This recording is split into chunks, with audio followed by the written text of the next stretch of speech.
Assalamualaikum warahmatullahi wabarakatuh. Sebelumnya, terima kasih atas eh, waktunya. Kami dari kelompok pemrograman aplikasi mobile. Di kelompok kami ada berisikan anggota, yaitu 4 orang, tetapi di sini ada yang kurang dikarenakan eh, kendala masalah.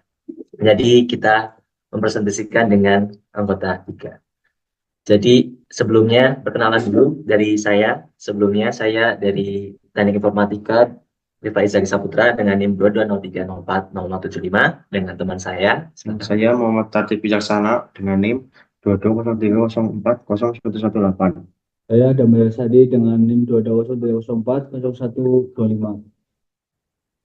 Pada video pembuatan kita kali ini, kita akan melanjutkan proyek yang sebelumnya, yaitu proyek UTS yang kami buat adalah proyek Translate. Yang pertama adalah kita akan memperlihatkan bagian coding-codingnya di bagian XJS, yaitu halaman utama bagi proyek milik kami. Pada bagian app.js, kita akan mengimpor berbagai modul. Yang pertama adalah mengimpor modul React Native Gesture Handle dan mengimpor fungsi Style Sheet atau dikenal dengan juga CSS. Yang kedua adalah Stack Navigation. Sesuai ketentuan dari Pak Ride waktu itu, kami akan menggunakan React Navigation. Dan untuk pertama-tama kita akan menginstal React Navigation. Karena kita sudah menginstalnya, maka akan dituliskan impor di bagian atas. Dan yang kedua adalah home screen dan save screen. Home screen dan save screen adalah file atau project yang kami buat untuk halaman berikutnya. Yang kedua adalah mengimpor create bottom tab navigator dari React Native bottom tabs untuk navigasi tab bawah. Dan yang terakhir adalah mengimpor icon dari Expo Vector Icon. Yang kami impor dari Vector Icon adalah milik and design dan material icon. Untuk pertama-tama kita adalah membuat navigator tab bawah.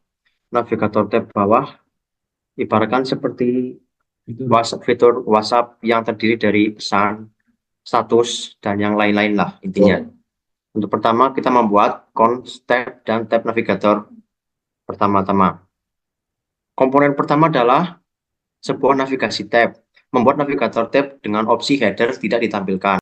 Untuk bagian button dari sebuah navigatornya adalah translate dan profil. Untuk hasil kami akan perlihatkan.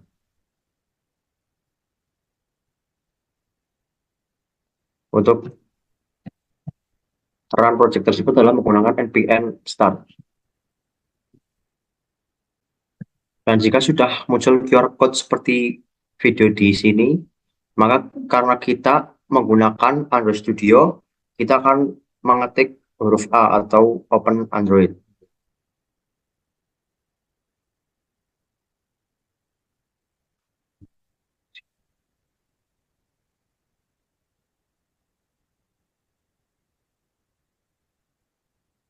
Ya, akan muncul seperti ini. Nah, ini untuk tambahan awalnya dari project kita, itu translator. Untuk membuat sebuah gambar agar muncul di bagian halaman utama, kita akan masuk ke dalam app.json dan ke Android bagian foreground image. Untuk foreground image kita menginput sebuah file dari aset dan memberikan sebuah gambar ke dalam folder tersebut, yaitu gambar kita adalah bg1.png dan translate.jpg. Untuk bagian halaman utama, kita memasang sebuah dan translate-nya berjudul translate png, yaitu ini.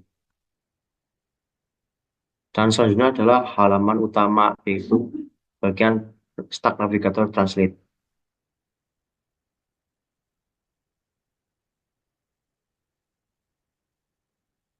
Selanjutnya di sini untuk tampilan keduanya itu kita membuat project translate. Di sini ada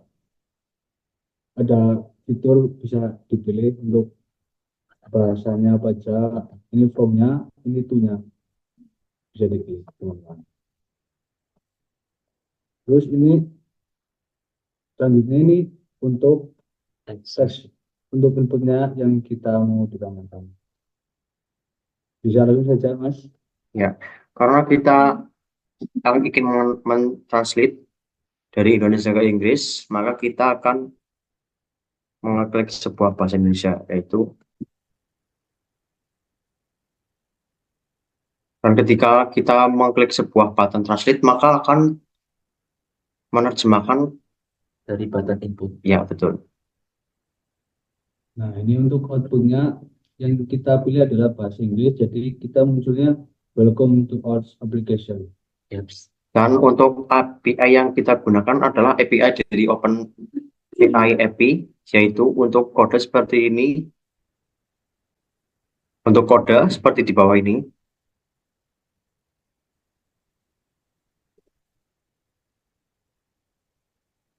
Dan untuk bahasanya, kita hanya menginput 4 bahasa saja.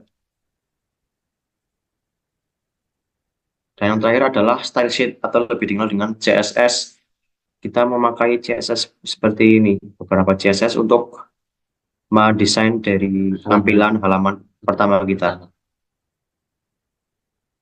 Dan yang kedua, save screen kami namakan dengan sebutan profile yang berisi ketentuan yang diberikan oleh Bapak Ridho.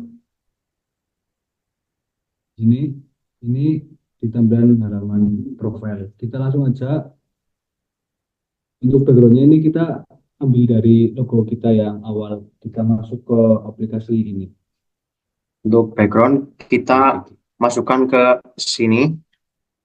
Jadi untuk agar masuk ke sebuah folder, maka kita akan menginput sebuah titik 2 slash dan ke aset.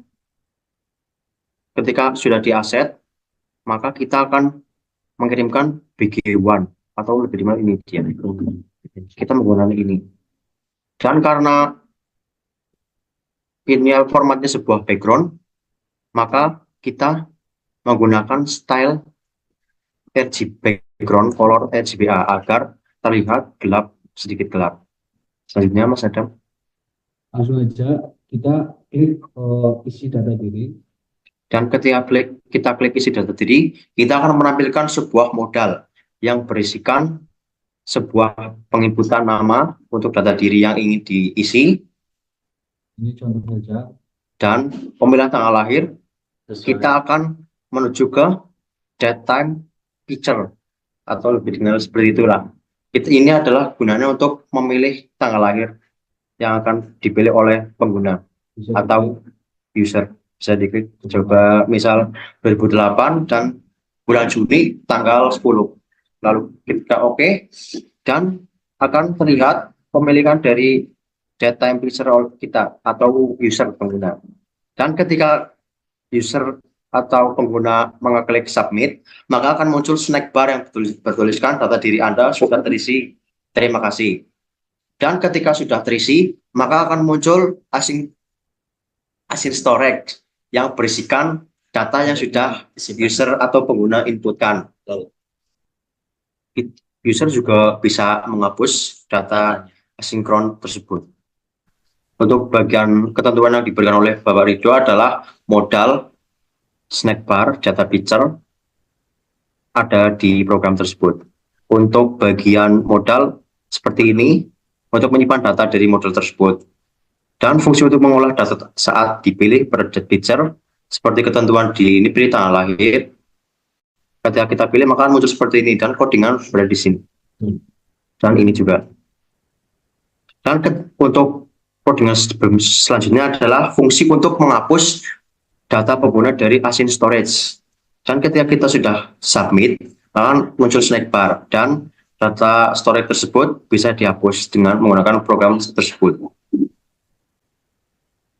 Dan yang terakhir, paling hanya style sheet aja. Habis itu sudah selesai. Pada kali ini saya mewakilkan kelompok akan sedikit menjelaskan beberapa ketentuan nomor 3 atau C, yaitu menambahkan sistem olahan di JSON. Pertama-tama kita membuka project, membuka command prompt, dan untuk mengetahui IP address di device kita, bukalah command prompt dan ketik ipconfig, maka akan muncul beberapa angka-angka dan untuk IP address ada di sini.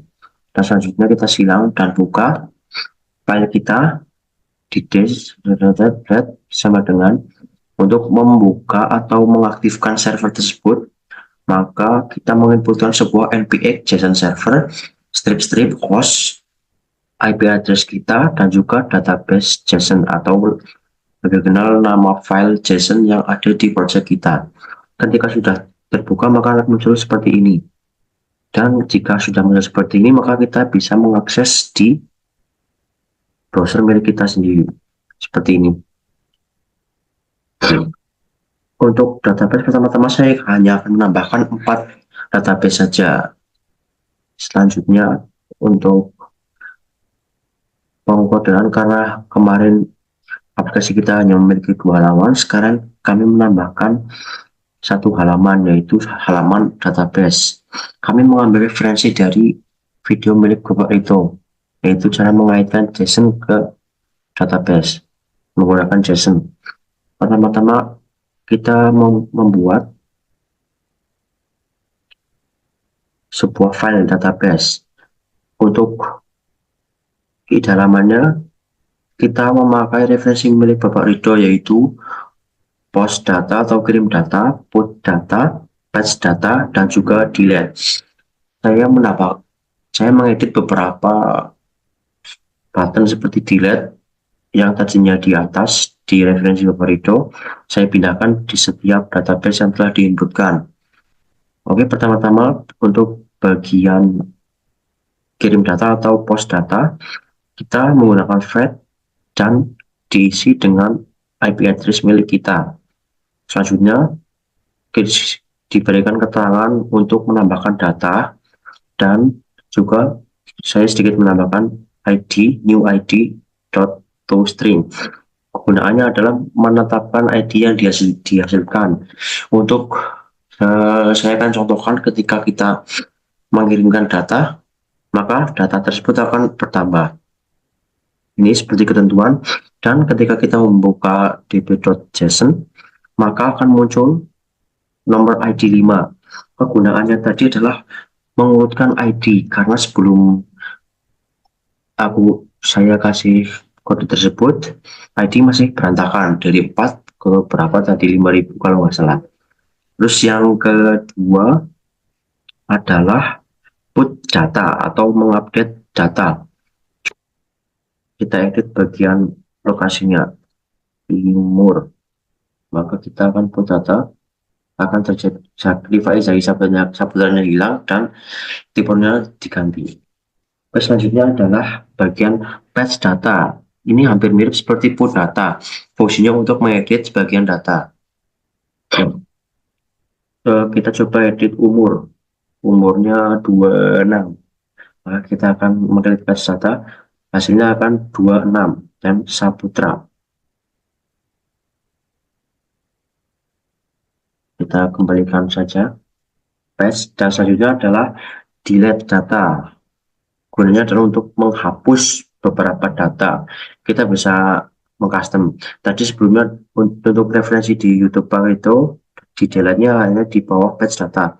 Tapi saya mengedit agar delete button ada di setiap database. Ketika saya menghapus dari bawah, maka akan terhapus, dan kita buka db.json, maka ID hanya akan 4 atau tadi 5 terhapus 1. Dan juga ketika kita membuka di mahasiswa, maka akan ada 4 juga, dan kita coba tambahkan lagi.